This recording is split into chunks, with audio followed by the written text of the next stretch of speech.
Good morning, grade 12s. I hope that you're doing well. We are going to be looking at marketing with a focus onto the consumer part of that, the target market and consumer buyer behavior. So what is marketing? Marketing is definitely about getting the right product to the right place, at the right price, at the right time, to the right person. But it's so much more than that. And today I want to be able to talk to you about the connection that you have with the target markets. So marketing is definitely about connecting with your people. It's finding your tribe and making sure that you're meeting the needs of that tribe and providing products to the tribe that they're then going to be using them and being happy and just kind of satisfied with what you have to offer. So a company that does that really very well is Coca-Cola. I mean, Coca-Cola is a global company.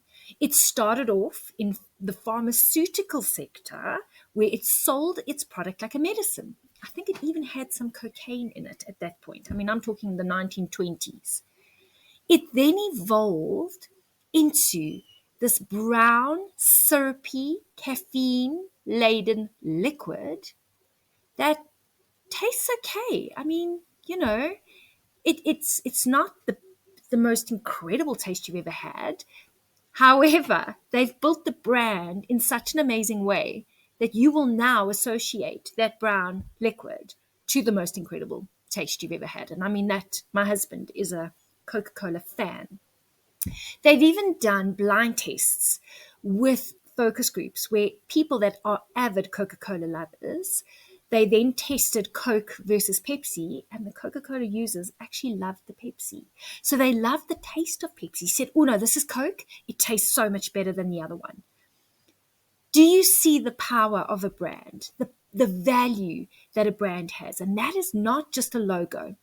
It's not just a color. It's not just a name. It is the connection that you have with your people. And Coke has done it very well in South Africa. So today we're going to be having a look from a fashion retail point of view into the marketing strategy.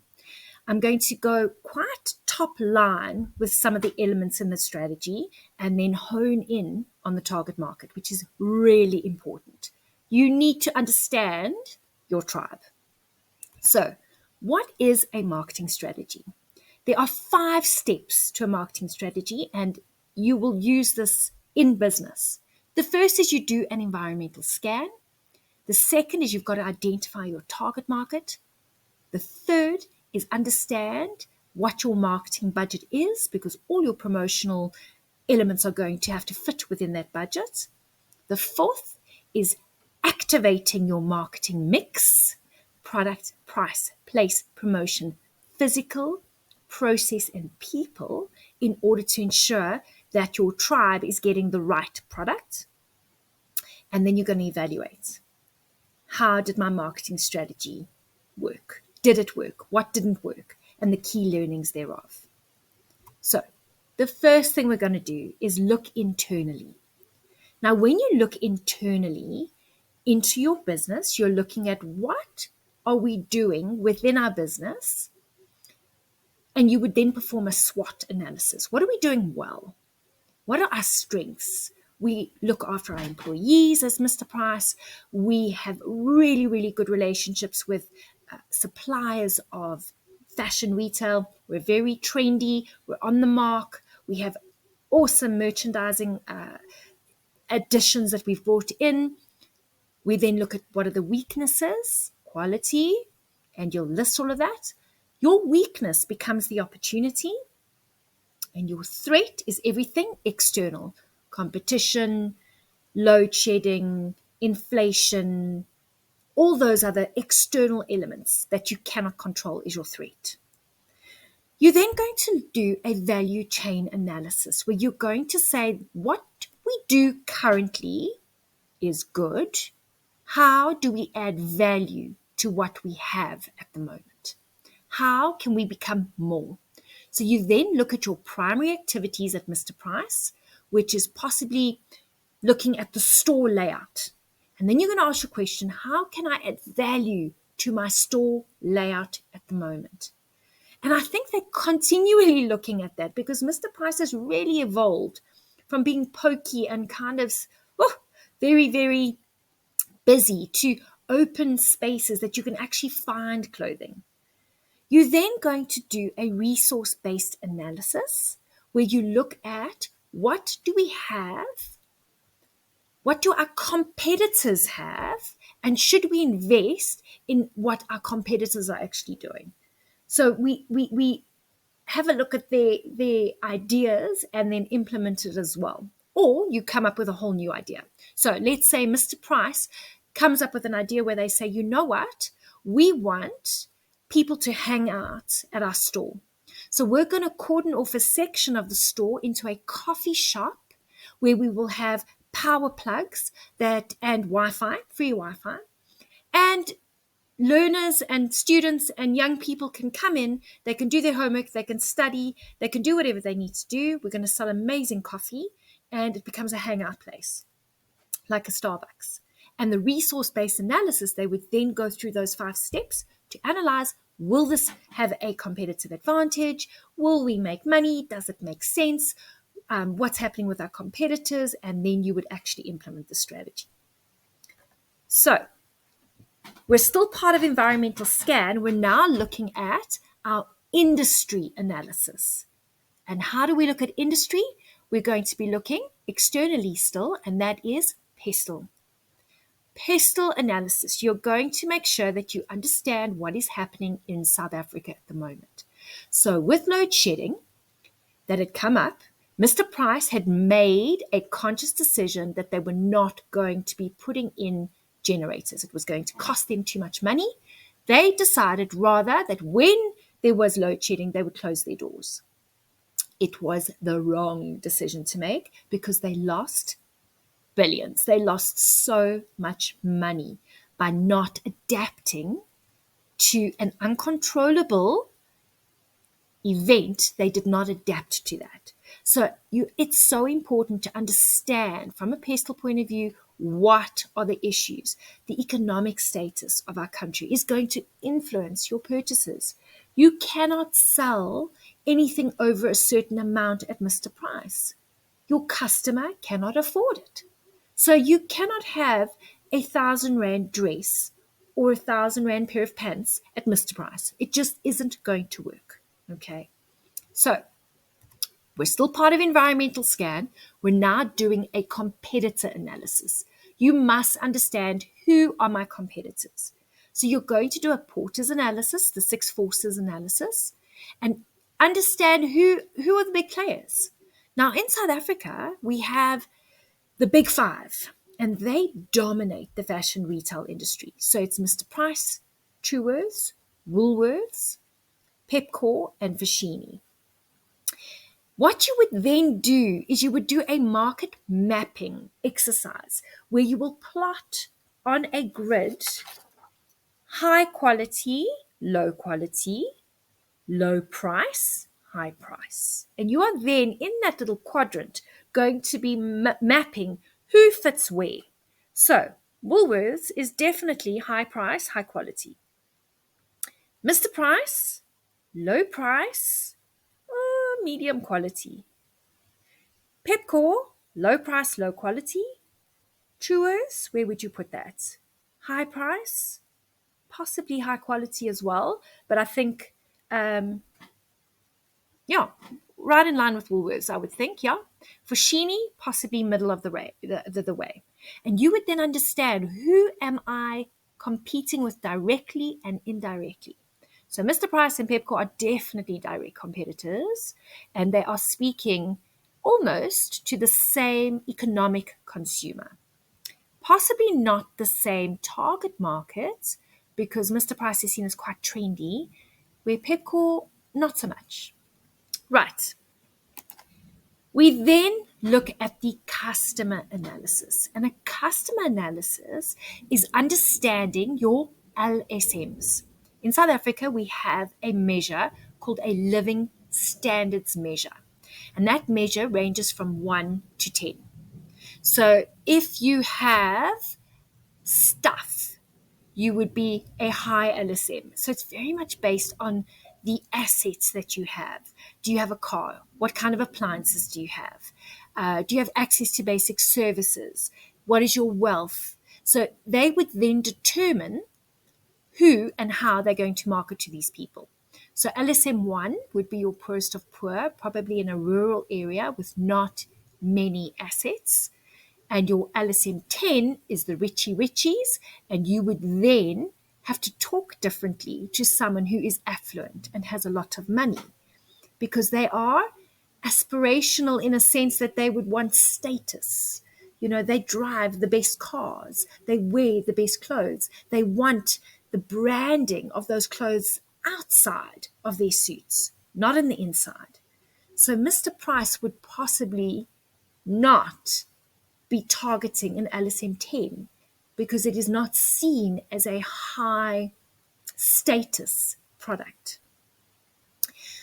You also have something called an SEM, which has now come into effect over a couple of years, and they want that it will replace the LSM, and that is your socio-economic measure. And your socio-economic measure speaks to how South Africans live and not what they have.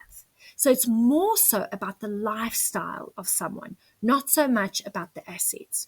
So they still do have in their questionnaire some durables of what people have, but in general, they will ask, do you live near a post office? Do you live near a police station? What are your floor tiles made of? Are you on a concrete floor? Are you on a sand floor? Are you on fancy tiles? You know, so they would then find out from a lifestyle point of view, because it would then be more reflective of who you're speaking to. The second element to our strategy, remember, is our target market. And what are you doing as a marketer? You are trying to meet an unmet need. In marketing, with your product, you have to solve a problem. How do you go about doing that is understanding who you are targeting, who you are talking to, understanding what their problems are, understanding who they are. So, for example, matric dance. If you went to your matric dance, you had to try and find a suit, okay? And your suit would definitely be based on your economic situation, on your cultural situation, and when I say situation, on who you are culturally, on your social environment, on possibly the school, the trends. So you would make those decisions based on so much more than just buying a suit. Where am I going to buy my suit? Am I going to buy my suit at a boutique store? Or am I going to go and buy my suit at a Mr. Price? Your buying decision is so much more complex than buying a black t-shirt. Guys, if you just needed a plain black t-shirt, where would you go buy it? You wouldn't even think about it. You know what? I need it for school. I'm in a concert or whatever the case is. Pep, Mr. Price, Ackermans, whatever the case is, I just need a black shirt. There's not so much involvement in the purchase of a t-shirt versus a matric dance suit. And that's what we're going to get into now, which is Philip Kotler's stimulus response model of buyer behavior. So important to understand what your consumer buyer behavior is so that you can market your product to meet the need, to solve the problem. Now, Kotler's model is also referred to as the black box model. And the black box refers to your brain, your mind, because there is so much stimulus that a buyer receives in order to make a decision. So if you are needing to buy milk because you run out of milk, you are not going to be putting as much effort, possibly, into the purchase. Because I'm going to buy milk, I'm going to go to the shop, and if it's me, I'm not so brand conscious, I buy the cheapest milk, come back, it solves my problem. I then, post-purchase, I'm quite happy with it. It wasn't off, it wasn't sour, it didn't separate, I would buy it again.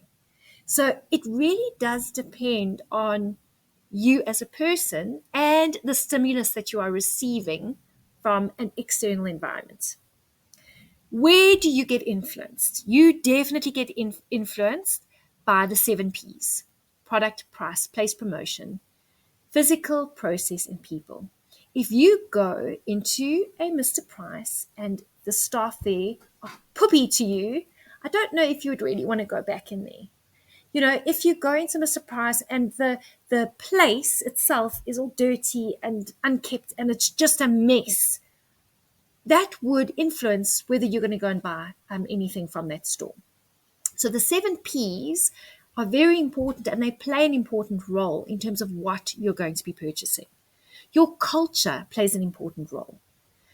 Your economic situation. So you might want the 10,000 Rand suit that has an amazing fancy name brand, but the reality is you can only afford a 3,000 Rand suit. And that is what it is. That you cannot have, there's nothing more that you can do to get that 10,000 Rand. So you will then justify and make your decision based on your economic situation. Technological, social media. Oh my goodness, we get bombarded with a whole lot of information. When I was busy looking for my daughter's matric dress, all of a sudden on Facebook and on every single social media and Google, they just picked up on that, and I would get ads flashing all the time, even till today, with matric dresses and kind of stores that are selling all of that. So you are so influenced. It's also based on your senses, because it will evoke an emotion. What you see, what you smell, what you hear is going to evoke an emotion about what you buy. So you're at school and everyone has spoken about this amazing store that sells the most incredible suits that are just so smooth and quality. That is going to evoke an emotion in you. You might then just go home and say, you know what, Mom, I only want to buy my suit from there because all your friends are buying from there. That, from a peer point of view, everyone's just buying from that store. So it's so interesting because 85% of your decision making comes from the subconscious, comes from what you don't even know plays a role in your decision. On that note, let's just have a look at some fashion trends in South Africa. So there are 5 fashion trends in South Africa at the moment called athleisure, Afrocentric fashion, sustainable fashion, streetwear, and we have gender neutral fashion. So you can definitely include that in a business report if you wanted to, just to kind of highlight that your decision is also influenced on what the trends are and what your friends are wearing and where things are going. From a political point of view, I wrote there political because that also influences your decision. Have a look at this article that happened, when did it happen? A couple of years ago, where H&M put an image of a black child on their online shopping in a hooded shirt that said, "Coolest monkey in the jungle." Malema jumped on that as quick as possible and said H&M stores are closed because they called our children baboons. A lot of people were upset. He kind of brought in a whole political stance to this. And it influenced consumers' buying decisions. I can tell you now, probably still today, that people will not set foot in an H&M store based on the political stance of what actually happened with this item of clothing in H&M. So, remember, we are looking at our black box. And like in an aeroplane, a black box is also known as a flight recorder. And it's designed to capture and store important data during the flight. Now, your brain and your mind is storing a whole lot of information in order to make that decision. So you now have realized, oh, there's a need, I have a problem. So you go into a buyer process stimuli. Your characteristics of who you are as a person is going to influence your decision, your beliefs, your values, your motivation, your lifestyle, knowledge, perceptions are all going to be influencing what you buy, where you buy. You then go into a decision-making process. And this is all internal now. This is you as a buyer. You recognize, I've got a problem. I need a matric dance suit. I then am going to go into a search. I Google, I go onto Instagram, I find out from my friends. I'm going to find out exactly where can I buy the suit based, again, on me as an individual, my characteristics, my culture, my beliefs. So they might sell suits at Pep. And according to how you are and your lifestyle, you would not buy a suit from Pep because you don't want to be seen in a suit from Pep. Someone who has never had a suit, someone who has never had brand new clothing will have a completely different experience if they had to get a brand new suit from Pep. Because again, based on their beliefs, their economic situation, culture, where they are, that might be the best thing that they've ever had on their bodies. So you then understand the problem, you research a whole lot of information about the problem. You are then going to evaluate what are the alternatives, and then you make the purchase. And remember, some purchases are quicker than others. Some are intricate, and some are routine-based purchases. Once you've done that, you then actually go into a post-purchase response. And that is either going to be negative, neutral, or positive. And once you've done that, it is part of your target market. So this is you as a marketer understanding your target market. Let's get back into our marketing strategy. The third element to our strategy is the marketing budget. You need to know how much money I have in order to put these promotions together. What am I going to be doing to connect with my tribe? You're then going to be looking at a marketing mix, which is all the P's, and making sure that you're aligning all those P's to your target market so that they can make the decision, that you are solving the problem. You will then evaluate your marketing strategy. Mr. Price and Coca-Cola have gone into some lovely collabs where they have Coca-Cola branded Mr. Price clothing, which I think is very clever because they both speak to the same tribe. This is kind of just an ad where it is the fashion you want, the value you can bank on, and then we've got a True Words. If you have a look at the different ads that the fashion retail has, it's speaking to very different people. And it's so important to understand who your customer is. Grade 12s, I wish you all the best.